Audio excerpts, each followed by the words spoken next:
Sziasztok! A Rajas of the Ganges szabályait fogjuk most megtanulni.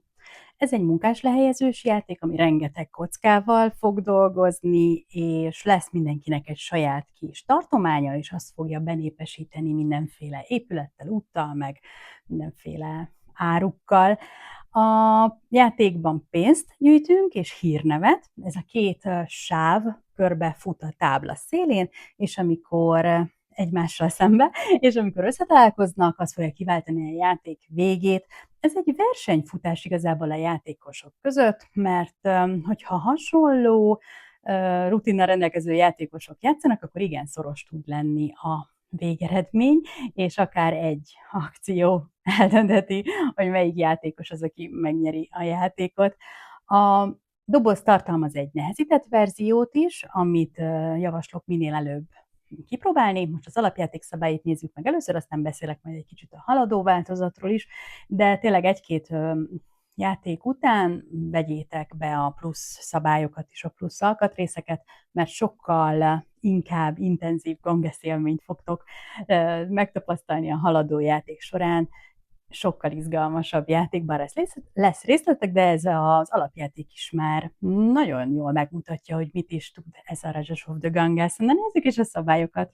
A setup során szembesülhettek egy borzasztó nyüzsés inkább táblával, ami hát Indiát próbálja leképezni, van itt minden, és egyébként szerintem tök szép és színes táblához van szerencsénk, ami nagyon jó az ikonográfia, ha egyszer ráéreztek, utána már nem kell nézegetni hozzá ikonmagyarázatokat. Szerintem minden nagyon jól adja magát menet közben. Egy-kettőn picit bonyolultabb szabálya van a játéknak, de egyébként az összes többi olyan, amit ha egyszer elmondanak nektek, hogy egyszer játszotok a játékkal, utána már fogtok rá emlékezni, nem kell újra tanulni, de van egy-két trükkös kis rész azért a játékban.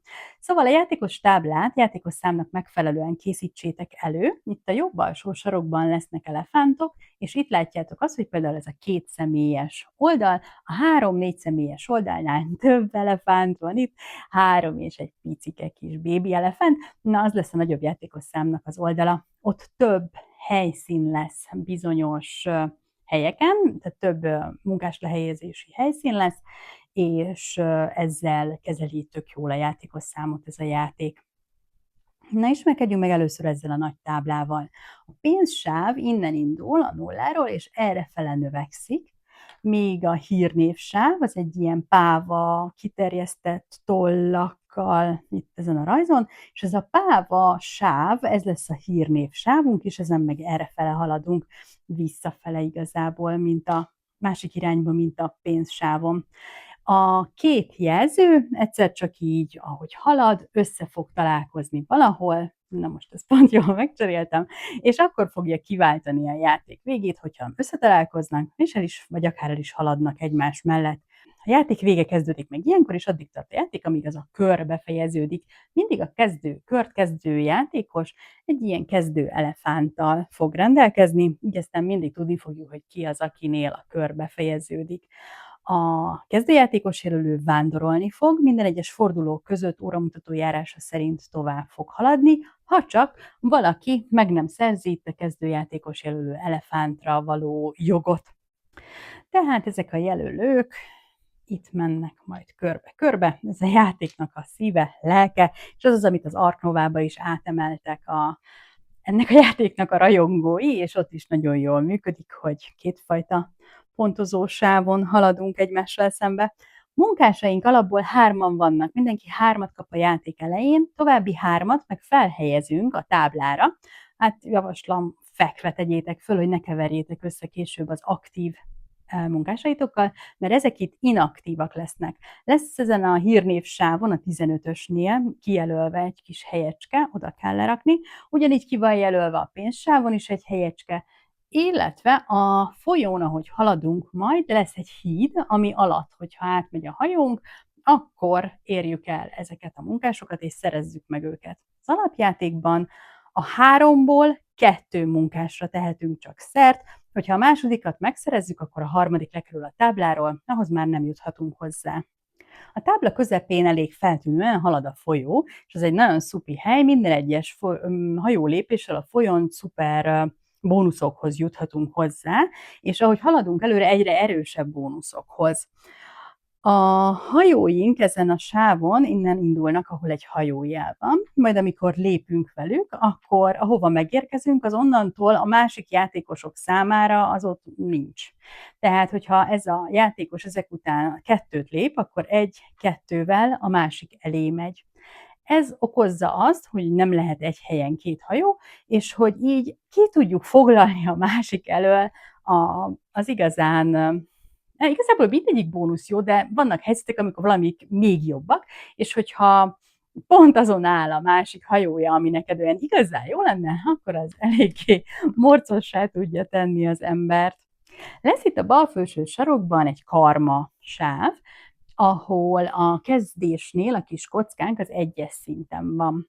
Ez a hely arra fog nekünk lehetőséget adni, hogyha a kockaértékünkkel elégedetlenek vagyunk, akkor megfordítsuk a másik felére. Tehát nem bármilyen értékre, hanem az ellenkező oldalára. Hoppá, nem tudom jól megmutatni. Ehhez tisztában kell lenni azzal, hogy minden egyes dobókocka, legalábbis a szabályos dobókockák, úgy viselkednek, hogy a szemben levő oldalaik összértéke 7, tehát a 3 meg a 4 együtt 7, vagy a 2 meg az 5, az 7. Minden egyes dobókockára ez igaz, tehát nem kell megnézned a dobókockád másik felét, hogy tudd, hogy meg akarod-e fordítani. Egy apró pici fejszámolással ki tudod majd ötölni, hogy szeretnéd-e megfordítani. Ilyen karmákat fogunk gyűjteni, maximum 3 karmával rendelkezhetünk, és amikor így megfordítasz egy kockát, akkor ezt elköltöd, és akár lemehetsz nullára is, akkor nincs lehetőséged további kockát megfordítani, amíg nem szerzel további karmát. Na, az előbb jól kihagytam, a folyón úgy tudunk közlekedni, hogy majd ide a kikötőbe fogunk lehelyezni munkásokat. Egy másik munkás helyszín, itt az épületeket tudjuk majd megszerezni, vagy építkezésen szerzünk meg ilyen tereplapkákat, és a tereplapkáknak, na melyiket mutassam, ezt,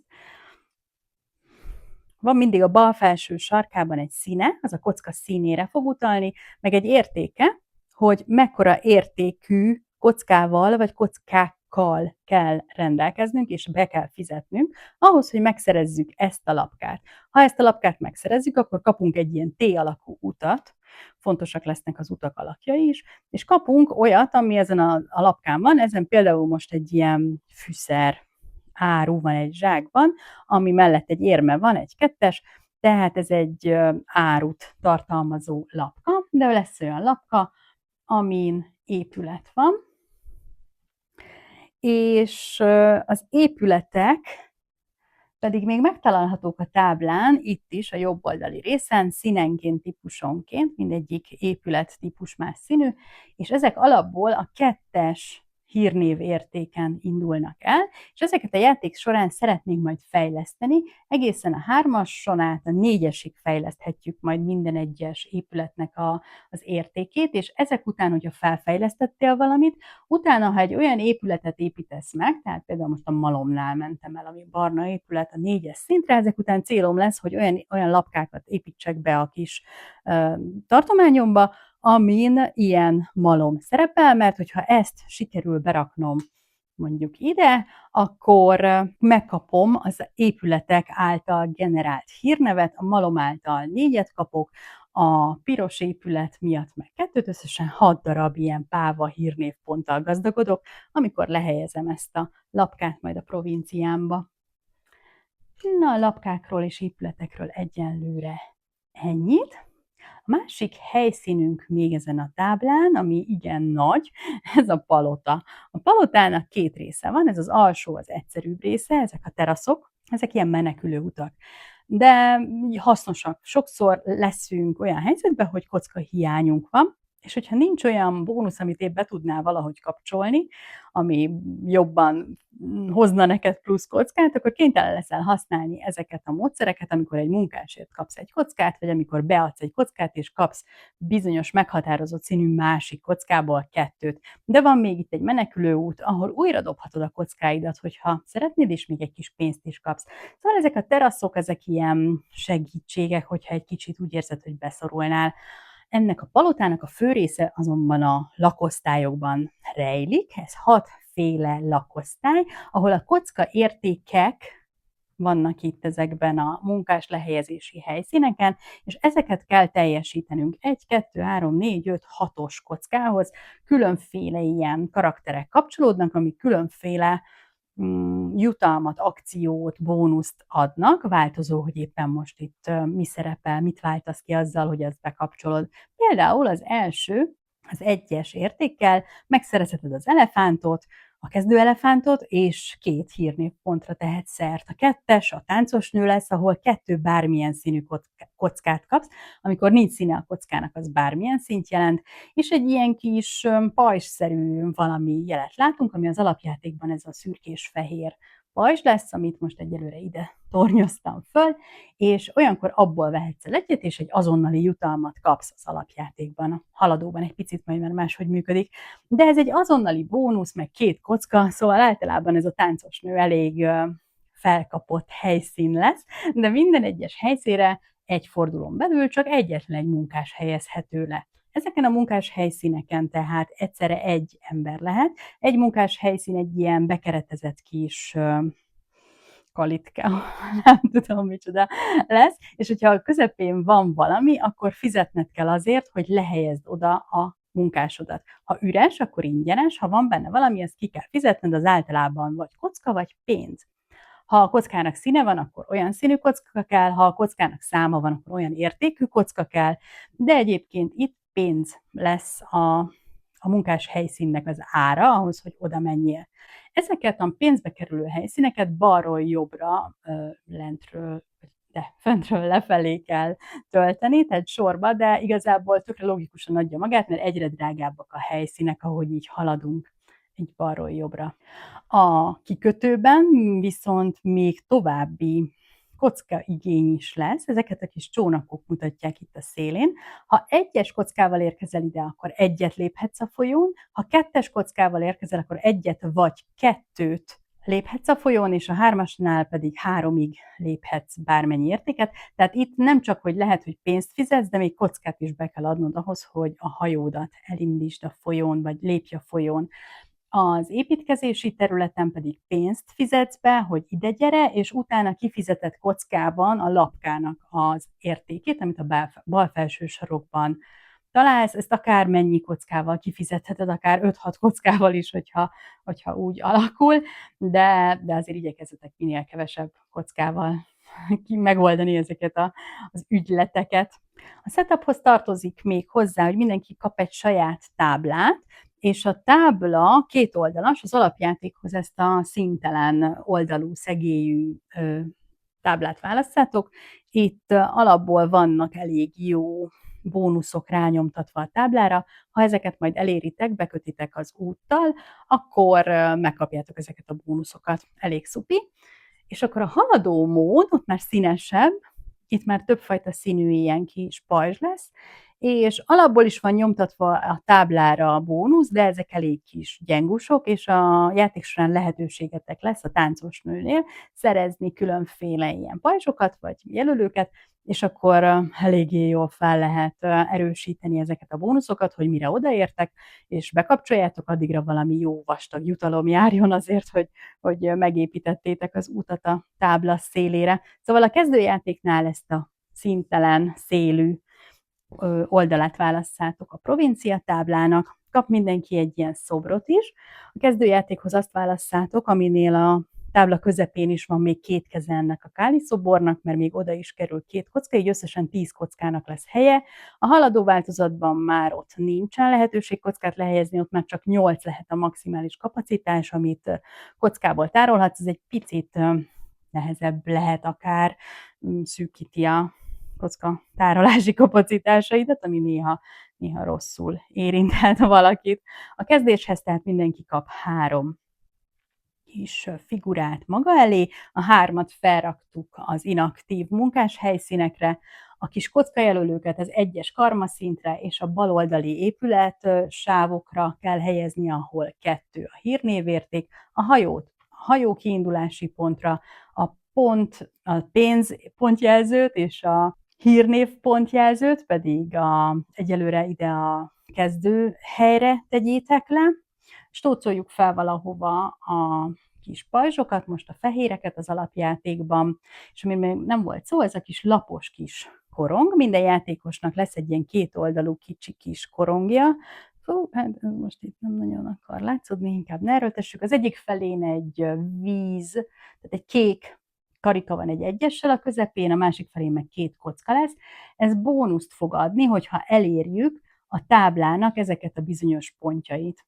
Pont itt van egy, aztán később még lesznek rendszeresen, és hogyha eléri a játékos ezt hát a 12-es az első olyan mező, ahol ilyen bónusz van, akkor megkapja a bónuszát, és megfogja a kis jelölőjét, átfordítja a másik felére, és a következő ilyen bónuszt adó helyszínen helyezi le. Erre azért van szükség, mert ezen a pénzsávon néha csikicsukizni fogunk, oda-vissza közlekedünk, hiszen ez a pénzsáv olyan lesz, mint a zsebünk, mint a pénztárcánk, hol kerül bele pénz, hol elköltünk belőle, és emiatt megeshet, hogy itt visszajön valaki ezen a sávon, visszább esik, mint ahol a bónuszt kapta, de akkor is, hogyha újra elhalad ezen a bónusz részen, nem jogosult újra a bónuszra, csak olyankor, amikor még ott van ez a kis token jelölő, úgy, ahogy a munkás is csak egyszer szerezhető meg, amikor először áthaladunk azon az értékű mezőn. Mindenki kap a 4 fajta színű kockából egyet, és a lapkákat színük és állattípus szerint 3-3 paklira lehet szétválasztani minden színt, és ezeket külön-külön keverjétek meg, és tócoljátok fel, úgyhogy látszódjanak ezek a képek. Én úgy szeretem, hogyha színenként van sorba, de úgy rakjátok, ahogy akarjátok. Na és akkor a játék úgy kezdődik, hogy mindenki játékos dob ezzel a 4 kockával, amit kapott, és elhelyezitek itt a szobron, és akinek kisebb értékű lett a végeredménye, amit kidobott, ő lesz a kezdőjátékos. Jelen esetben a piros lesz a kezdőjátékos, megkapja az elefántot, és akkor ő az, aki a pénzsávon a 3-asról indul. A kezdőjátékostól kezdve óramutató járása szerint a következő játékosok 1-1 pénzzel többet kapnak, tehát a második játékos 4, a harmadik 5, a negyedik 6 pénzzel indítja a játékot. Alapvetően a játékos a körében azt csinálja, hogy lerak egy munkást, egyetlen egy munkást valahova, valamelyik munkáshelyszínre, és kifizeti a lehelyezési költséget, és utána végrehajtja az akciót. És jön a másik. Mindig szabad munkáshelyszínre tehetünk, tehát foglaltra semmiképp sem. Én akkor mondjuk most azt szeretném, hogy egy 2-es kockával rendelkezem, ide jövök a kikötőbe, amire lehelyeztem, az még egy ingyenes hely volt, aki először érkezik ide, ő még ingyen jöhet, pénzt nem kell fizetnie, kockát viszont igen, egy 2-es kockát befizetek, tehát 1 vagy 2 léphetek, én pirossal 1 szeretnék lépni, azzal 2 kockát vehetek magamhoz, 2 narancsárga kockát veszek el a készletből, ezzel rögtön dobok is, a dobott értéket helyezem ide a szobor kezeire, és ennyi volt a köröm. A zöld jön, ő meg mondjuk szeretne építeni, ide jön, 1-be kerül, ezért visszaveszünk az ő pénzkészletéből 1, majd ezzel a narancsárga 6-ossal meg szeretné venni a narancsárga 4-est. Többet fizethetünk érte, visszajáró nincs. Ezek után lehelyezi a táblájára, ezt visszarakja a közös készletbe, ezt elhasználta. Itt a provinciánkban úgy helyezhetjük le ezeket a lapokat, hogy kialakulhatnak zsákutcák, nem kell minden esetben egymáshoz kapcsolódnia az utaknak, vagy elérnie a széleket, de általában az jobb, de fogunk úgy dönteni, hogy nem érnek össze. Egyetlen egy dologra kell figyelni, hogy minden egyes lapka be legyen kötve a kastélyba. Tehát egy úton el lehessen jutni minden lapkáról ide a kezdő kastélyhoz, ahonnan indul ki a játékban az a 3 kezdő utacska. Tehát ez most így be van kötve. Későbbiekben hogyha eljutok egy ilyen széléhez, ahol valami bónuszt találok, akkor az lesz a szabály, hogy először a lapkán levő dolgot hajtom végre, és utána kapom meg a bónuszt. Na de most lehelyeztem ezt a lapkát, mi van a lapkán, mit kapok meg? Itt van egy malom, egy barna épület, és akkor a zöld játékosnak megnézzük, hogy a barna épület sávon meddig jutott el, jelenleg a kiinduló 2-esen van, ezért ő akkor kap 2 hírnévpontot. Mást most nem, ezen a lapkán más nem volt. A piros körre jön, aki azzal kezdi a körét, hogy elkölt egy karmát, hogy megfordítsa ezt a narancsárga kockát, és akkor 2-esből 5-ös lesz neki. 5-öst fog felhasználni, és elmegy a munkásával ő is építkezni. Most már 2-be kerül a következő helyszín, 2 pénzt visszalép, még van pénze, ha nincs pénzed, akkor nem tudsz költekezni, mint az életben. És szeretném a narancsárga 8-ast elhozni, a narancsárga 8-as pedig akkor ezzel az 5-össel és egy 3-as kockával fizetem ki. Megszereztem ezt a lapkát, ez most egy kicsit más, mint az előző, ezen nem épület van, hanem ilyen sátor, és mellette valamilyen áru, meg egy érme. Ezt a lapkát én behelyezem most mondjuk ebbe a sarokba. Ez a lapka úgy vezet ki út, hogy itt például nincs semmi, de ezt megtehetjük, bármikor futhat egy út zsákutcába, és viszont eléri a szélét is, meg ezzel le tudunk majd itt jönni, és tudjuk tovább folytatni itt a provinciánk bővítését. Na de ami a lényeg ezen a lapkán még, hogy van rajta 2 fajta ilyen árutípus, itt van tea, meg selyem. Minden alkalommal, amikor leraksz egy ilyen árukat tartalmazó lapkát, lehet, hogy csak egyfajta áru lesz rajta, de lehet, hogy több, akkor ami ezekben az ezüstérmékben látható, annyi pénzt kapsz. Én most 2x1, 2 pénzt kapok, vissza is lépek 2-t, és ezek után, hogy bezsebeltem, ami a lapkán van, megkapom azt, amit sikerült bónuszt bekötnöm, még 3 pénzt, 1, 2, 3. És ennyi volt a köröm. A zöld játékos jön. A zöld játékos egy 3-ast fog használni, és elküldi az emberét ide a kikötőbe, 1 pénzbe kerül, és ebbe a 3-as kockába, hogy maximum 3-at lépjen, ő szeretne 1, 2, 3-at lépni, ilyenkor ugye, ahol áll egy másik hajó, azt átugorjuk, az nem számít bele. Ahova megérkeztünk, ez a lakosztályokra hivatkozó kis ikon azt jelenti, hogy a 2-estől, az 1-es nem választhatom, de 2-estől 3-as, 4-es, 5-ös, egészen a 6-osig bármelyik lakosztályt választhatom, és a lakosztály képességét végrehajthatom anélkül, hogy oda tennék egy munkást, és anélkül, hogy befizetném azt a kockát, ami ott az igénye annak az akciónak. Én a táncosnő akcióját választom, ami ad egy azonnali bónuszt, az egy kis kocka lesz, és azon kívül még 2 kockát, tehát összesen 3 bármilyen színű kockát választhatok. Ez a 3 kocka lehet azonos, vagy különböző, vagy bármilyen fajta kocka, és akkor ilyenkor érdemes megnézni, hogy mégis mire gyúrsz, hogy milyen épületet szeretnél majd megépíteni, milyen színű kockát gyűjtsél be magadnak. Mondjuk ő szeretne elvenni 3 kék kockát,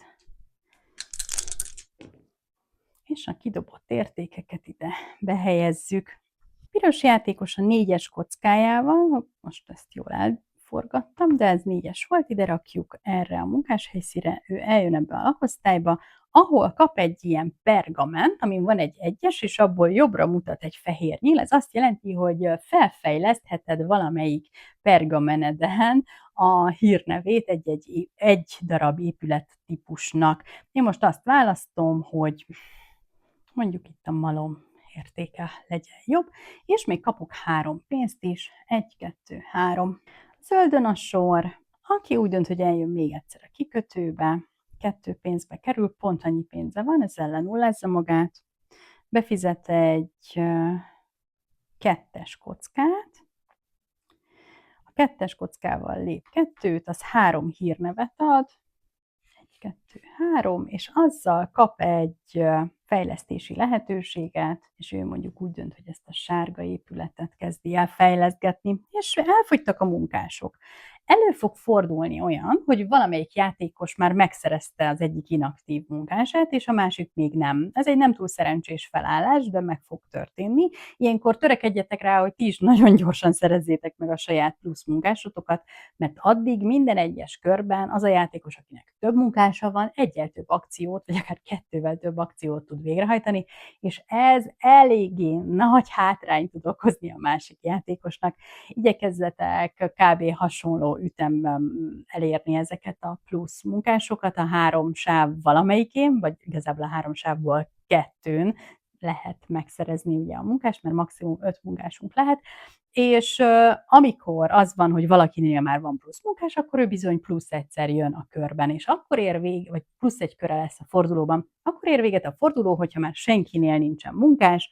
Ebben az esetben az elefánt, hogyha nem került így az egyes kocka által valakihez a kezdőjátékos elő, hanem annál van, aki a kör elején birtokolta, ez így nem jó, mert a kört játszó is megszerezheti itt menet közben. Tehát, hogyha senki nem tárol itt egy bábút, hogy ő a kezdőjátékos, akkor a kezdőjátékos elő elefánt az óramutató szerint vándorolni fog, és a másik játékoshoz kerül. Mindenki visszaveszi az álló emberkéit, tehát az aktívakat, és indulhat is a következő kör.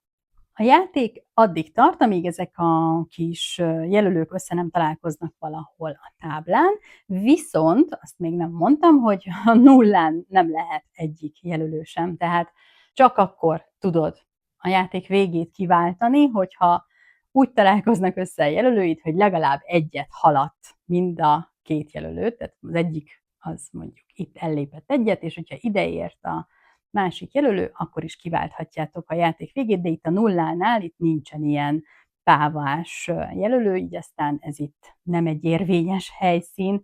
Na, fussunk neki a következő körnek.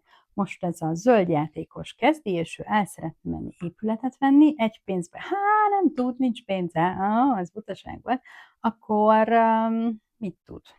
El tud jönni akkor hajókázni, az ingyen van, és egy egyes kocka beadásával egyet lép, ami 4 pénzt hoz neki, és ennyi volt. A piros eljön most itt a tábla közepén levő piacrészre, eddig erről még nem volt szó. Van 3 külön árura dedikált helyszín, tea, selyem, fűszer, plusz van egy ilyen, ahol a 3 és az egyenlőséggel áthúzva ikon van, és mind a 3 fajta árut itt láthatjuk, ez egy ingyenes helyszín, és itt eladhatod az áruidból mindegyikből egyet, különféle árukat. Hogyha több áruval rendelkezel a provinciádban, akkor is csak egy árut adhatsz el, viszont te választod ki, hogy melyiket, miután itt változó pont pénzértéket érnek ezek az áruk, ezért a legértékesebb áruidat fogod eladni, de most még csak így a játék elején nincs is 3 árum, de attól még eljöhetek ide, eladom egyért ezt a teát, egyért a sejmet, kapok 2 pénzt. A 3-4 fős játékváltozatban a táblának a másik oldalán 2 ilyen 3 árut eladós helyszín lesz. Ott az a szabály, hogy eltérő kis figurajelek lesznek, színű figurajelek lesznek itt a ikonként jelzik majd a szabályt, ami ott különlegesség. Az pedig azt jelenti, hogy nem mehet ugyanaz a színű bábú mindkét ilyen helyszínre, ahol a 3 különböző árut lehet eladni. Tehát, hogyha az egyikre már elmentél, akkor a másikra csak egy másik színű bábút lehet majd tenni. Egyébként más ilyen korlátozás nincs a játékban, hogy hova mehetsz. Jó, nem léphetsz rá a másik játékos fejére, de ezen kívül nincs korlátozva a helyszíneken található saját színű bábúidnak a száma. Akkor jön a zöld, most már van pénze, el szeretne menni épületért, egybe kerül, és hát igen, elköltötte a kék kockáját, ezt a 8-as kéket szerette volna, ezért most elkölti a karma pontját, hogy a 3-asból 4-es legyen, és akkor a 2 4-es már 8-at ér, és akkor el tudja hozni ezt, és azt le tudja helyezni ide. A lehelyezésnél bekapcsolnak ezek az áruk, most ezen áru van, azonnal ad 2 pénzt neki, Majd megnézzük, hogy sikerült-e vele bekötni valami bónuszmezőt, sikerült, ez egy kockát ad és egy fejlesztést, kockából pedig akkor szeretne egy lilát, és a fejlesztésnél pedig csúcsra járatja akkor azt a sárga épületet. A piros játékos jön, ő eljön erre a helyszínre, ahol egy narancsárga kockát kell beadni, és cserébe 2 lilával térhet haza. A zöld játékos eljön még egyszer hajókázni, 1-es kockájával egyet léphet, ahol 2 bármilyen kockát kap, 2 lilát választ. Pirosnak még van egy. Ő akkor eljöhet, most megmutatom a piacnak a másik fajta módját is, van neki teája meg sejme, akkor eljön mondjuk ide erre a sejmes helyre, itt be kell adnod egy kockát, a kockán kérdőjel van. A kérdőjel azt jelenti, hogy bármilyen számú kockával jöhetsz ide, és amilyen kocka értékkel ide érkezel, ebben a jelen helyzetben 3-assal, akkor maximum 3 ilyen árut adhatok el a tartományomból. Tehát maximum 3 selyemnek az ilyen kis ezüst pénzértéke adható össze, és annyi pénzt fogok kapni. Hát nekem most csak 1 van, 1 pénzt kapok, de én ezt most azért csináltam, hogy elérjem ezt a helyszínt, ezt befizettem. Ezen a helyszínen most kaptam egy haladás bónuszt a folyón. A haladás bónusz, akkor lelépem, az 2 karmát ad, ezt pedig megfordítom a másik oldalára, ahol 2 kocka van, és ráteszem a következő helyre, ahol majd bónusz fogok kapni, ha elérem a pénzjelölővel, és véget is ért ez a forduló, mindenkinek elfogytak a munkásai, senki nem érkezett ide az 1-es lakosztályba, így aztán vándorol az elefánt, és az egészen addig tart, amíg össze nem ér valakinek a jelölője, még az a kör befejeződik, hogy ugyanannyi, ez nem igaz, hogy ugyanannyiszor jöjjetek, mert lehet, hogy valakinek több emberkéje volt. Na tehát akkor ezt rosszul mondtam, befejezitek a kört egészen addig, hogy az a kör befejeződjön, és utána aki keresztezte a pontokat, az nyer. Hogyha a játék befejezték, tehát a kör befejezéséig más is eléri azt, hogy a jelölői áthaladnak egymás mellett, akkor viszont meg kell nézni, hogy mennyire haladtak el egymás mellett ezek a jelölők, mert akkor az dönti el. Tehát most akkor csinálok itt nektek példákat, mondjuk ez itt ennyire ment, ez meg itt ennyire, és ebben az esetben meg kell nézni, hogy a pénzjelölő fölött milyen értékű hírnévpont van, és az milyen messze van a hírnévjelölőtől. Tehát most ez a 9-esre jött föl, 10-11, 2 értékkel odébb van a jelölő. Ha ennél a játékosnál tolom itt föl, akkor viszont csak 1-re van, tehát itt a piros nyert ebben az esetben. Az, hogy a páva alatt most a bal vagy a jobb oldali pénzjelölőn helyezkedik el a kis jelölőnk, az teljesen mindegy, ugyanannyit fog érni a játék végén. És az is furcsa nekem egy kicsit ebben a játékban, de ez a szabály, hogyha döntetlen alakul ki, még akkor sem azt fogja eldönteni, hogy ki győzött, hogy esetleg kiáll a pénzsávon jobban, hanem az fog győzni, aki ilyenkor a feltolás után, hogyha döntetlen, hogy ki az, aki hamarabb került sorra ebben a körben, tehát hamarabb váltotta ki a játék végét, akkor döntetlent ezt fogja feloldani, és a hamarabb kiváltó játékos győz. Én ezt nem annyira szeretem, lehet, hogy azért, mert már maradtam alul ilyen helyzetben, de igen, ez a szabály, így kell elvileg a szabálykönyv szerint játszani. A kis lapkák, hogyha kifogynak, akkor az eldobott, felhasznált lapkákat keverjétek meg újra, és újra stócoljátok fel, és folytassátok a játékot nyugodtan, az nem fogy ki. Na és akkor egy pár szót még szeretnék mesélni a haladó változatról.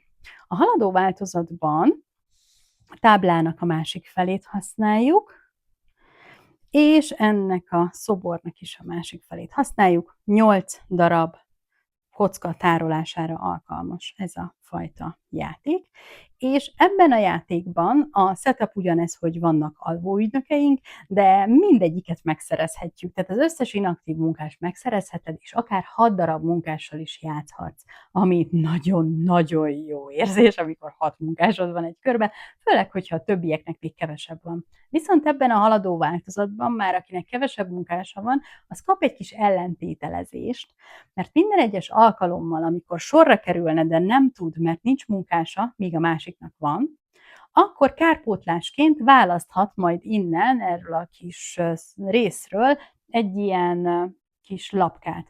A haladó változatban már nem a fehér lapkákat használjuk, hanem színes lapkákat, a színek pedig itt a provinciánk szélén levő bónuszmezőkhöz kapcsolódnak, sárga, piros és barna jelölőnk lesz.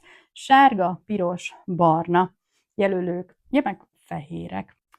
Ezt most jó megmondtam, szóval fehérek is vannak. Fehér, sárga, piros, barna.